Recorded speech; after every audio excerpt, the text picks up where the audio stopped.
ನಿಮ್ಮ power TV ಹೊರಟಂತಹ ಏಕಾಂಗಿ ಮಾಧ್ಯಮವಾಗಿ ನಾವು ಹೊರಟಂತಹ ಧರ್ಮ ಯುದ್ಧಕ್ಕೆ ಸಾವಿರಾರು ಸಂಖ್ಯೆಯಲ್ಲಿ ಬಂದು ಬೆಂಬಲವನ್ನು ಸೂಚಿಸ್ತಾ ಇದ್ದಾರೆ ಜನರು. ಸಾವಿರಾರು ಸಂಖ್ಯೆಯಲ್ಲಿ ಬಂದು ಅದರ ಷಡ್ಯಂತ್ರ ಯಾವ ರೀತಿ ಆಗ್ತಾ ಇದೆ, ಯಾವ ರೀತಿಯಲ್ಲಿ ಧರ್ಮಸ್ಥಳದ ವಿರುದ್ಧವಾಗಿ ಷಡ್ಯಂತ್ರಗಳನ್ನು ಮಾಡ್ತಾ ಇದ್ದಾರೆ, ಯಾವುದೇ ಸಾಕ್ಷಿ ಪುರಾವೆಗಳನ್ನ ಇಲ್ಲದೆ ಯೂಟ್ಯೂಬ್ಗಳಲ್ಲಿ ತಮಗೆ ಬೇಕಾದಂಥ ಬಣ್ಣದ ಕಥೆಗಳನ್ನು ಇವರು ಕಟ್ತಾ ಇದ್ರು. ಇವೆಲ್ಲವನ್ನ ಕೂಡ ಪವರ್ ಟಿವಿ ನಿಮ್ಮೆದುರಿಗೆ ಬಿತ್ತರಿಸಿತ್ತು. ಆ ಎಲ್ಲ ಷಡ್ಯಂತ್ರಗಳು ಯಾವ ರೀತಿ ನಡೀತಿದೆ ಅಂತ ಹೇಳಿತ್ತು. ಇದೀಗ ಜನರು ಜಾಗೃತರಾಗಿದ್ದಾರೆ. ಇನ್ನು ಈ ವಿಚಾರದ ಕುರಿತಾಗಿ ಆ ಧರ್ಮಸ್ಥಳದಿಂದ ನೇರವಾಗಿ ಪವರ್ ಟಿವಿಯ ಮುಖ್ಯಸ್ಥರು ನಮ್ಮ managing director Rakesh Shetty sir ನೇರ ಸಂಪರ್ಕದಲ್ಲಿದ್ದಾರೆ. ಸರ್, ಇದು ನೀವು ಹೆಮ್ಮೆ ಪಡುವಂಥ ದಿನ. ಏಕಾಂಗಿ ಮಾಧ್ಯಮವಾಗಿ ಪವರ್ ಟಿವಿ ಇವತ್ತು ನಾವು ಹೊರಟಿದ್ವಿ ಧರ್ಮ ಯುದ್ಧಕ್ಕೆ. ಇವತ್ತು ಒಂದು ರೀತಿಯಲ್ಲಿ ಒಂದು ಸಾಲಿದೆ, ಪಾವನ ನದಿಗಳು ಹರಿಯುತ್ತಾ ಬಂದು ಕಡಲ ಸೇರುವಂತೆ ಅಂತ ಹೇಳಿ ಬೇರೆ ಬೇರೆ ಭಾಗಗಳಿಂದ ನದಿಯಂತೆ ಭಕ್ತಾಭಿಮಾನಿಗಳು ಹರಿದು ಬರ್ತಾ ಇದ್ದಾರೆ, ಧರ್ಮಸ್ಥಳವನ್ನು ಸೇರ್ತಾ ಇದ್ದಾರೆ. ಪವರ್ ಟಿವಿಯ ಧರ್ಮ ಯುದ್ಧಕ್ಕೆ ಗೆಲುವಂತೂ ಖಂಡಿತ ಅಂತ ಈಗ ಒಂದು ರೀತಿ ನಿಶ್ಚಯವಾಗ್ತಾ ಇದೆ. ಸರ್, ಏನಂತ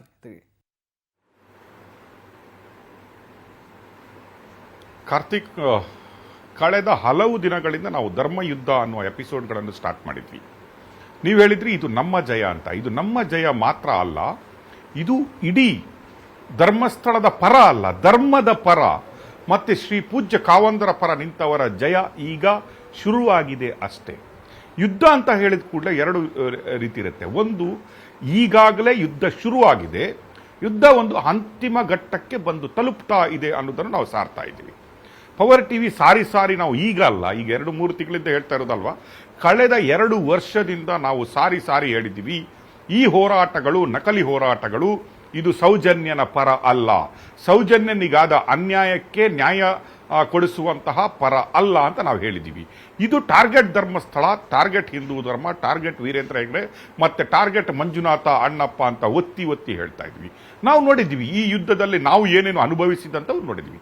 ಆದರೆ ಇವತ್ತಿನ ಜನಪ್ರವಾಹದ ಧರ್ಮಸ್ಥಳದ ಕಡೆಗೆ ಇದೆ ಅಲ್ವಾ, ಇದು ಈಗ ಜನರನ್ನು ಬಡಿದೆಬ್ಬಿಸಿದೆ ಅಂತ ಹೇಳ್ಬೋದು. SIT ರಚನೆ ನಾವು ಈಗಾಗಲೇ ಹೇಳಿದ್ವಿ. SIT ರಚನೆಯನ್ನು ನಾವು ಕೂಗಿ ಹೇಳಿದ್ವಿ, ವೆಲ್ಕಮ್ ಮಾಡಿದ್ವಿ. ಈ SIT ರಚನೆ ಆಗಲೇಬೇಕು ಅನ್ನೋದು ನಾನು ಮೊದಲೇ ಹೇಳಿದ್ದೀನಿ. ಈ ಯಾವಾಗ ಧರ್ಮಯುದ್ಧದ ಫಸ್ಟ್ ಎಪಿಸೋಡ್ ನಾವು ಮಾಡಿದ್ವು ಆ ದಿನ ಹೇಳಿದ್ದೀನಿ, ಈ ಸಲ ಇದು ಪೂರ್ಣ ವಿರಾಮ ಅಲ್ಲ, ಈ ಸಲ ಇದು ಫುಲ್ ಸ್ಟಾಪ್, ಈ ಸಲ ಇದು ಅಲ್ಪ ವಿರಾಮ ಅಲ್ಲ, ಪೂರ್ಣ ವಿರಾಮ ಅಂತ ನಾನು ಹೇಳಿದ್ದೀನಿ. ಆಲ್ಮೋಸ್ಟ್ ಲೀಗಲಿ ನಾನು ಹೇಳ್ತಿದ್ದೀನಲ್ಲ, legally it is coming to an end ಅಂತ ಯಾಕೆ ಹೇಳ್ತಾ ಇದ್ದೀನಿ ಅಂದರೆ, ಈಗ SIT ಅವರು ಯಾವುದು ಅನಾಮಿಕಾ ತಾನು ಭೀಮಾ ಅಂತ ಹೆಸರಿಟ್ಕೊಂಡು ಬಂದವನು, ಯಾವುದೋ ಒಂದು ಅನ್ಯ ಪಂಥೀಯ ಹುಡುಗ ಬಂದು ಅವನಿಗೆ ಭೀಮಾ ಅಂತ ಹೆಸರಿಡ್ತಾನೆ, ಅವನೊಬ್ಬ ಮುಲ್ಲಾ ಬಂದು ನಮ್ಮ ಒಬ್ಬ ಅನಾಮಿಕನನ್ನು ಭೀಮಾ ಅಂತ ಕರೆದುಬಿಟ್ಟು ಕೂರಿಸ್ತಾರೆ. ಇವತ್ತು ಬೆತ್ತಲಾಗಿದ್ದಾರೆ. 11 ಯಾವಾಗ 11-12 ಆಗಿವಾಗಲೇ ಜನಗಳಿಗೆ ಅಲ್ಲಿಗೇನೆ ಗೊತ್ತಾಗ್ಬಿಟ್ಟಿತ್ತು ಇದು ಒಂದು ಡ್ರಾಮಾ, ಇದೊಂದು ನಾಟಕ ಕಂಪನಿಯ ಒಂದು ಏನು ಸ್ಕ್ರಿಪ್ಟ್ ರೆಡಿ ಆಗ್ತಾ ಇದೆ. ಒಂದು ಯಾವುದೋ ಒಬ್ಬ ಅಮಾಯಕನು ಯಾರನ್ನೋ ಒಬ್ಬ ತಲೆಯಲ್ಲಿ ಬುರುಡೆ ಅಲ್ಲ, ಅವನಿಗೆ ತಲೆಯಲ್ಲಿ ಮೆದುಳು ಇಲ್ಲದವನನ್ನು ಕರ್ಕೊಂಡ್ಬಂದ್ಬಿಟ್ಟು ಅವನಿಗೊಂದು ಸ್ಕ್ರಿಪ್ಟ್ ಅನ್ನು ಕೊಟ್ಟು ಹೇಳಿಸ್ತಾ ಇದ್ದಾರೆ ಅಂತ ಅನಿಸಿತ್ತು. ಆದರೆ ಯಾವಾಗ ಪವರ್ ಟಿವಿ 13 ಯಾವುದು ಪಾಯಿಂಟ್ ಇತ್ತಲ್ಲ, ಅದರ ಎದುರುಗಡೆ ನಿಂತು ನಾವು ಯಾವಾಗ ಲೈವ್ ಕೊಟ್ವಿ, ಯಾವಾಗ ಗ್ರೌಂಡ್ ರಿಪೋರ್ಟ್ ಕೊಟ್ವಿ, ಈ ಸುಳ್ಳನ್ನೇ ಯಾವ ರೀತಿಯಾಗಿ ನಾವು ಸುಳ್ಳು ಅಂತ ಪ್ರತಿಪಾದನೆ ಮಾಡಿದ್ವಿ. Very clear. ಸೈಟೇ ಇರಲಿಲ್ಲ 2014ಗೆ 2019ಗೆ ಅಲ್ಲಿ ಏನು ಮಣ್ಣು ಮುಚ್ಚಿಬಿಟ್ಟು ಅದನ್ನು ಆ ಸೈಟನ್ನು ಕ್ರಿಯೇಟ್ ಮಾಡಲಾಯಿತು ಅಂತ ಹೇಳ್ತೀವಿ. ನೀವು ನೋಡಿದ್ರಿ, ಆ ಸೈಟನ್ನು ಅಗಿಲಿಕ್ಕೆ ಕೂಡ SIT ಅವರು ಆಲ್ಮೋಸ್ಟ್ 1 ವಾರ ಎಕ್ಸಸೈಸ್ ಮಾಡಿದ್ದಾರೆ. ನಾವು ಸ್ಯಾಟಲೈಟ್ ಇಮೇಜ್ ಅನ್ನು 2011ಇಂದ 2025 ವರೆಗಿನ ಸ್ಯಾಟಲೈಟ್ ಇಮೇಜ್ ಅನ್ನು ನಾವು ತೋರಿಸಿದ್ದೀವಿ. ನಿಮ್ಗೆ ಗೊತ್ತಿದೆ, ಈ ಯುದ್ಧದಲ್ಲಿ ಕಡೆಯದಾಗಿ ಎಲ್ಲರ ಗಮನ ಸೈಟ್ ನಂಬರ್ 13 ಕಡೆಗಿತ್ತು. ಯಾಕಂದರೆ ಅಲ್ಲಿ ಸಮೂಹವಾಗಿ ಅಸ್ಥಿಪಂಜರಗಳನ್ನು ಹೂಳಲಾಗಿದೆ, ಅಲ್ಲಿ ಬಾಡಿಗಳನ್ನು ಹೂಳಲಾಗಿದೆ, ಅಲ್ಲಿ ಏನೋ 100 ಹೆಣಗಳನ್ನು ಹೂಟಿದ್ದೀನಿ, ಅಲ್ಲಿ 20 ಸಿಗುತ್ತೆ, 30 ಸಿಗುತ್ತೆ, ಕಲೆವ ಅಸ್ಥಿಪಂಜರಗಳು ಮತ್ತು ತಲೆಬುರುಡೆಗಳು 100 ಸಿಗುತ್ತವೆ ಅನ್ನೋ ಯಾವುದೋ ಒಂದು ಪರ್ಸೆಪ್ಷನ್ ಅನ್ನು ಕ್ರಿಯೇಟ್ ಮಾಡಲಾಗಿತ್ತು. ಬಟ್ 13 ಅನ್ನು SIT ಅವರು ಕೂಡ ನೀವು ನೋಡ್ತೀರಿ ಲೈವ್ ಆಗಿ ಆ ಕಾರ್ಯಾಚರಣೆಯನ್ನು ಮಾಡಲಾಯಿತು. GRP ಅಂತರಲಾಯಿತು, ಅಲ್ಲಿಂದ ತಂದು ರ್ಯಾಡರ್ ಮುಖಾಂತರ ಅದನ್ನು ನೋಡಲಾಯಿತು. ರ್ಯಾಡರಲ್ಲೂ ನೋಡಿದ ಮೇಲೆ ಇಲ್ಲ ಅಂತ ಗೊತ್ತಾದ ಮೇಲೆ ಪುನಃ ಆ ಭೀಮನು ಇಲ್ಲ ನಾನು ಉತ್ತರ ಧ್ರುವದಲ್ಲಿ ಅಗ್ದಿದ್ದೀನಿ ಅಂತ ಹೇಳಿ ಆಯಿತು. ಆ ಉತ್ತರ ಧ್ರುವದಲ್ಲಿ 15ರಿಂದ 20 ಫೀಟ್ ಮಣ್ಣನ್ನು ಅಗೆಯಲಾಯಿತು. ನೆಕ್ಸ್ಟ್ ಡೇ ಕಾರ್ಯಾಚರಣೆ ಮಾಡಲಾಯಿತು ದಕ್ಷಿಣ ಧ್ರುವದಲ್ಲಿ ಪುನಃ 20 ಅಡಿ ಏನು ಮಣ್ಣಾಗದು ಕಾರ್ಯಾಚರಣೆ ಮಾಡಲಾಯಿತು. ಏನು ಸಿಕ್ಕದಾಗ ನಾನು ಹೇಳ್ತಾ ಇದ್ದೀನಿ 180 ಡಿಗ್ರಿ ಅಂದ್ರೆ 360 ಡಿಗ್ರಿಯಲ್ಲಿ ಒಂದು ಹಂತದ ಇನ್ವೆಸ್ಟಿಗೇಷನ್ ಮುಗಿದಿದೆ. ಅಂದ್ರೆ ಅವನು ತೋರಿಸಿದಲ್ಲಿ ಕರ್ಕೊಂಡೋಗಿ ಅಗ್ದಾಯ್ತು, ಅವನು ಹೇಳಿದಂತಹ ಜಾಗಗಳನ್ನು ಅಗ್ದಾಯ್ತು.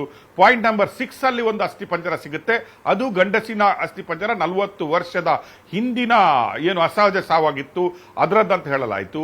ಅದಕ್ಕಿಂತ ಇನ್ನೊಂದು ಇಂಟ್ರೆಸ್ಟಿಂಗ್ ಅಂದ್ರೆ ತಾನು 25 ವರ್ಷದ ಹುಡುಗಿಯನ್ನು ಹೂತಾಕಿದ್ದೀನಿ, ಆ ಬಾಡಿಯ ಏನು ಕಳೆಬರಹ ಇದೆ, ಆ ಬಾಡಿದ್ದು ಏನು ಬುರುಡೆ ಇದೆ ಅದನ್ನು ತಗೊಂಡು ಬಂದಿದ್ದೆ ಅಂತ ಕ್ಲೈಮ್ ಮಾಡಿದಂತಹ ಭೀಮಾ ಅದು ವಿಕ್ಟೋರಿಯಾ ಹಾಸ್ಪಿಟಲ್ ಅಲ್ಲಿ ಇವತ್ತಿದೆ. ಆ ಕಳೆಬರಹವನ್ನು ನೋಡಿದ್ರೆ ಅದು ಗಂಡಸಿನ ಕಳೆಬರಹ, ಮತ್ತೆ 25 ವರ್ಷದ ಹೆಂಗಸಿನದಲ್ಲ, ಅದು 40-45 ವರ್ಷ ವಯಸ್ಸಿನ ಗಂಡಸಿನ ತಲೆಬುರುಡೆ ಅನ್ನುವುದನ್ನು ಪತ್ತೆ ಹಚ್ಚಲಾಗಿದೆ. ಇಲ್ಲಿ ಜನಗಳಿಗೆ ಈ ಯೂಟ್ಯೂಬ್ಗಳನ್ನು ಸೋಷಿಯಲ್ ಮೀಡಿಯಾಗಳನ್ನು ದಿನದಿಂದ ದಿನಕ್ಕೆ ಆ ಸುಳ್ಳಿನ ಕಂತೆಗಳನ್ನು ನೋಡ್ತಾ ಹೌದು ಇದೇನೋ ಇದರಲ್ಲಿ ಇರಬಹುದು, ಯಾವುದೋ ಒಂದು ಸತ್ಯ ಇರಬಹುದು, ಯಾಕಾಗಿ ಇಷ್ಟೆಲ್ಲ ಹೇಳಿದ್ರು ಯಾರೂ ಮಾತಾಡ್ತಾ ಇಲ್ಲ ಅನ್ನೋ ಒಂದು ಗೋಜಿತ್ತು. ಆದರೆ ಈ 13 ಪಾಯಿಂಟ್ ಆಗದ ಮೇಲೆ ಜನಗಳಿಗೆ ಅಲ್ಲೂ ಕೂಡ ಧರ್ಮಸ್ಥಳದ ಗ್ರಾಮಸ್ಥರಿಗೂ ಕೂಡ ಅನಿಸ್ತು ಇದು ಎಲ್ಲ ನಾವು ಯಾವುದು ಸ್ಟಿಂಗ್ ಆಪರೇಷನ್ ಮೂಲಕ ಸೋಮನಾಥ್ ನಾಯಕ್ ಮತ್ತೆ ಉಳಿದವರದ್ದು ಸ್ಟಿಂಗ್ ಆಪರೇಷನ್ ಮಾಡ್ತೀವಿ, ಅದರಲ್ಲಿ ಅವರು ಕ್ಲಿಯರ್ ಆಗಿ ಹೇಳ್ತಾರೆ ಸೌಜನ್ಯ ಏನು ಮರ್ಡರ್ ಮತ್ತೆ ರೇಪ್ ಇದೆ ಅದು ನಮಗೆ ಮುಖ್ಯವಲ್ಲ, ಅದು ನಮ್ದು ಒಂದು ಅಸ್ತ್ರ ಅಷ್ಟೇ. ವೀರೇಂದ್ರ ಹೆಗಡೆಯನ್ನು ಒಂದು ಇಮೋಷನಲ್ ರೀಸನ್ ಮಾಡಿಬಿಟ್ಟು ಇಮೋಷನಲ್ ಹೆಣ್ಣಿನ ಒಂದು ಆ ಫೀಲಿಂಗ್ಸ್ ತಗೊಂಡ್ಬಂದು ತಾಯಿಯ ಸೆರಗನ್ನು ಜನರ ಮುಂದೆ ಇಟ್ಬಿಟ್ಟು ಬೇಡ್ಬಿಟ್ಟು ಕಣ್ಣೀರಾಕ್ಬಿಟ್ಟು ಅದರ ಮೂಲಕ ನಾವು ವೀರೇಂದ್ರ ಹೆಗಡೆ ಅವರನ್ನು ಟಾರ್ಗೆಟ್ ಮಾಡಬೇಕು. ಅದರ ಮೂಲಕ ಆರ್ಥಿಕತೆಯನ್ನು ಕಡಿಮೆ ಮಾಡಬೇಕಾದ್ರೆ ನಾವು ಅವರ ಗ್ರಾಮದ ಏನು ಇನ್ನೊಂದು ಯೋಜನೆ ಇದೆ ಅದರ ಮುಖಾಂತರ ನಾವು ಅದನ್ನು ಸ್ಟಾಪ್ ಮಾಡಬೇಕು ಅನ್ನುವ ನಮ್ಮ ಟಾರ್ಗೆಟ್ ಅನ್ನೋದನ್ನು ನಾವು ನೋಡಿದ್ದೀವಿ.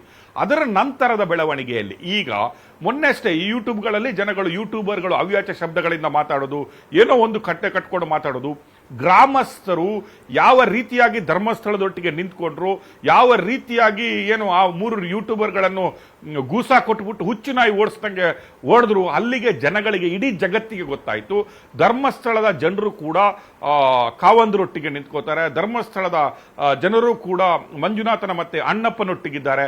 ಇಲ್ಲಿವರೆಗೆ ಎಲ್ರಿಗಿದ್ದ ಆ ಡೌಟ್ ಇದೆ ಅಲ್ಲ, ಗ್ರಾಮಸ್ಥರು ಯಾಕೆ ಸುಮ್ಮನೆ ಇದ್ದಾರೆ ಅನ್ನೋದಕ್ಕೆ ಒಂದು ತಿಲಾಂಜಲಿ ಆಗಿತ್ತು. ಈಗ ನೀವು ನೋಡ್ತೀರಿ ಮೊನ್ನೆ ಸೆಷನ್ ಅಲ್ಲೂ ಕೂಡ ಪವರ್ ಟಿವಿಯ ಪ್ರತಿಯೊಂದು ವರದಿಯೂ ಕೂಡ ವಿರೋಧ ಪಕ್ಷ ಮಾತ್ರವಲ್ಲ ಆಡಳಿತ ಪಕ್ಷದಲ್ಲೂ ಕೂಡ ಎತ್ತಿದ್ರು. ಅದರಲ್ಲಿ DK ಶಿವಕುಮಾರ್ ಇಂದ ಹಿಡಿದು ಪರಮೇಶ್ವರಿಂದ ಹಿಡಿದು CM ವರೆಗೆ ಎಲ್ಲರೂ ಹೇಳಿದ್ರು ಇದು ಒಂದು ಷಡ್ಯಂತ್ರದ ರೀತಿ ಕಾಣ್ತಾ ಇದೆ ನಮಗೆ. ಆಲ್ರೆಡಿ ನಾವು ಪೊಲೀಸ್ ಅವರಿಗೆ ನ್ಯಾಯಸಮ್ಮತವಾದ ತನಿಖೆಯನ್ನು ಮಾಡ್ಲಿಕ್ಕೆ ಹೇಳಿದೀವಿ. ರಿಪೋರ್ಟ್ ಈಗಾಗಲೇ ಬರುತ್ತೆ, ಅಂದ್ರೆ ಮಂಡೇ ಅಥವಾ ಟ್ಯೂಸ್ಡೇ ಗೃಹ ಮಂತ್ರಿಯವರು ಏನು ಇಂಟ್ರೀಮ್ ರಿಪೋರ್ಟ್ ಅಥವಾ ಕಂಪ್ಲೀಟ್ ರಿಪೋರ್ಟ್ ಅನ್ನು ಕೂಡ ಕೊಡಬಹುದು. ನಮಗೆ ಬಂದ ಮಾಹಿತಿ ಪ್ರಕಾರ ಈಗ 180 ಡಿಗ್ರಿಯಲ್ಲಿ ಇಷ್ಟರವರೆಗೆ ಭೀಮಾ ಹೇಳಿದ್ದನ್ನು ನಾವು ನಂಬಿದ್ದಾಯ್ತು, ಭೀಮಾ ತೋರಿಸಿದ್ದನ್ನು ಅಗ್ದಾಯ್ತು, ಭೀಮಾ ಎಲ್ಲೆಲ್ಲಿ ಕಡೆ ಕರ್ಕೊಂಡು ಹೋಗ್ತಾನೆ ಅಲ್ಲೆಲ್ಲ ಕಡೆ ಹೋಗಿ ಡ್ರಾಮಾಗಳನ್ನು ಮಾಡಲಾಯ್ತು.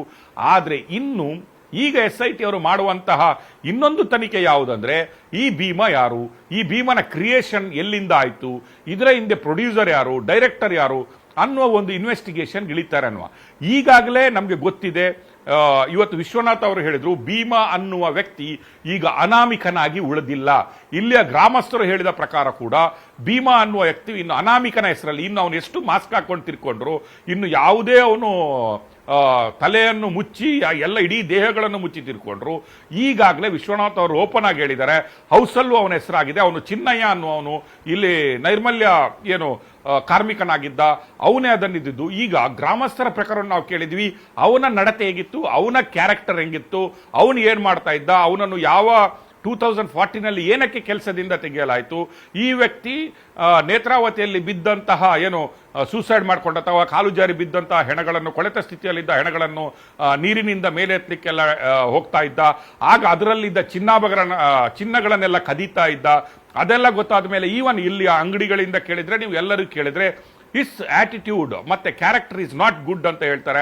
ಅವನಿಗೀಗಾಗಲೇ 3 ಮದುವೆ ಆಗಿದೆ, 2 ಮದುವೆ, ಇಂಥದ್ದೆಲ್ಲ ಗ್ರಾಮಸ್ಥರಿಂದನೂ ಕೂಡ ಇವತ್ತು ಅಬ್ಜೆಕ್ಷನ್ಗಳು ಬರ್ತಾ ಇರೋದ್ರಿಂದ ಈಗಾಗಲೇ SIT ಅವರಿಗೆ ಒಂದು ರೀತಿಯ ತನಿಖೆ ಮುಕ್ತಾಯ ಹಂತಕ್ಕೆ ಬಂದಿರೋದಿಲ್ಲ. ನೀವು ನೋಡಿದ್ರಿ ಲಾಸ್ಟ್ ನಿನ್ನೆ ಅಲ್ಲ ಮೊನ್ನೆ ಆಲ್ರೆಡಿ ಸ್ಥಳ ಮಹಾಜಾರುಗಳನ್ನು ಅಂದ್ರೆ ಧರ್ಮಸ್ಥಳದ ಒಳಗಡೆ ಬಂದು ಮಾಹಿತಿ ಕೇಂದ್ರ ಮತ್ತು ಇತರ ಕಡೆಯಿಂದ ಅವನು ಹೇಳ್ದಂಗೆ ತನಗೆ ಯಾರು ಕರಿತಾ ಇದ್ರು, ಯಾರು ಫೋನ್ ಮಾಡ್ತಾ ಇದ್ರು, ಯಾರ ಫೋನ್ ಮೇರೆಗೆ ನಾನು ಯಾವ ಪ್ರದೇಶದಿಂದ ನನಗೆ ಫೋನ್ ಬರ್ತಾ ಇತ್ತು, ಅದರ ನಂತರ ನಾನು ಎಲ್ಲಿಗೆ ಹೋಗ್ತಾ ಇದ್ದು ಅಂತ ಸ್ಥಳಗಳನ್ನು ಹೇಳಿದ್ರಿಂದ ಮೊನ್ನೆ ಮಾಹಿತಿ ಕೇಂದ್ರ ಮತ್ತು ಇತರ ಕಡೆಗಳಲ್ಲೂ ಕೂಡ ಮಹಾಜಾರನು ಕೂಡ ಆಗಿರೋದ್ರಿಂದ ಈಗಾಗಲೇ 16 ಪಾಯಿಂಟ್ಗಳನ್ನು ಅಗ್ದು ಅದರಲ್ಲಿ ಏನೂ ಸಿಕ್ಕದ ಕುರುಹುಗಳು ಸಿಕ್ಕದ ಕಾರಣ ಈಗ SITಯು ಒಂದು ಹಂತಕ್ಕೆ ಬಂದಿದೆ.